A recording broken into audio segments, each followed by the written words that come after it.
जय हिंद, जय भारत दोस्तों। हम बात करेंगे काबुल के शासक, समरकंद के शासक, तैमूर के वंशक।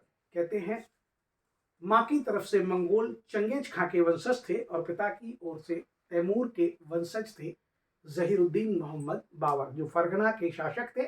काबुल से भारत निमंत्रित किए गए थे इब्राहिम लोदी की अलोकप्रिय नीतियों के कारण। और उन बाबर ने आकर भारत में, हालांकि उनने 5 युद्ध लड़े, लेकिन यहाँ पर हम 4 युद्धों का वर्णन कर रहे हैं। और उनमें से पहला और बहुत ऐतिहासिक युद्ध था पानीपत का युद्ध, जिसे हमने फॉर्मूले के रूप में लिखा है: पानी, खाना, चादर और घर। बाबर आए, उन्होंने पानी पिया 26 में, खाना खाया 27 में, चादर चढ़ाई 28 में और घर चले गए 29 में। ध्यान रखना, जहीरुद्दीन मोहम्मद बाबर, जो इब्राहिम लोदी की अलोकप्रिय नीतियों के कारण आमंत्रित किए गए थे, उन्होंने 21 अप्रैल 1526 को लड़ा था पानीपत का पहला ऐतिहासिक युद्ध। और इस युद्ध में उन्होंने दिल्ली सल्तनत के सुल्तान इब्राहिम लोदी को पराजित किया और इस युद्ध में इब्राहिम लोदी मारे भी गए। इब्राहिम लोदी, कहते हैं, दिल्ली सल्तनत के एकमात्र सुल्तान थे जो युद्ध क्षेत्र में मारे गए।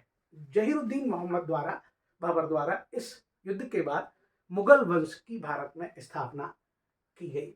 हालांकि खानवा के युद्ध में 27 में उन्हें बड़ी चुनौती का सामना करना पड़ा और मेवाड़ के राणा सांगा संग्राम सिंह से उनका युद्ध हुआ।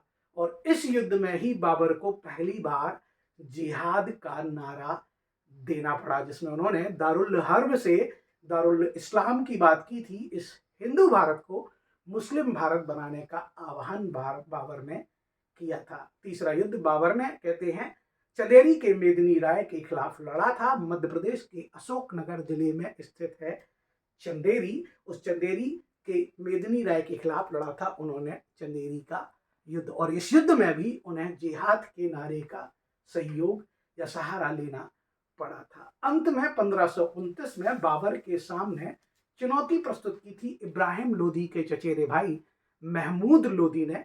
और महमूद लोदी को घाघरा के युद्ध में, घाघरा नदी के तट पर पराजित किया था। इस युद्ध को जल और थल पर लड़ा गया युद्ध बोला जाता है। इन 4 युद्धों के निरंतर जारी रहने के बाद 1530 में दिसंबर में बाबर की मृत्यु एक बड़े ही, कहते हैं, धार्मिक घटनाक्रम में हो जाती है। और जिन बाबर को भारत के बाहर काबुल में दफनाया जाता है, यही वो बाबर हैं जो भारत में ताश का खेल लेकर आए थे। जहीरुद्दीन मोहम्मद बाबर, यही वो बाबर हैं जिन्हें जीवनी लेखकों का राजकुमार और उद्यानिकी का राजकुमार भी कहा जाता है। यही वो बाबर हैं, ध्यान रखना, यही जो बाबर हैं जो भारत में बागान लगाने की पद्धति की शुरुआत करेंगे। यही वो बाबर हैं जिनका तुर्की भाषा में बाबर शब्द का अर्थ होता है बाग।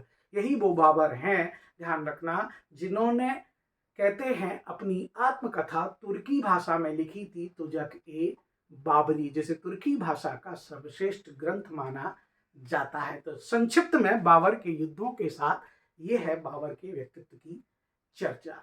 जय हिंद, जय भारत दोस्तों।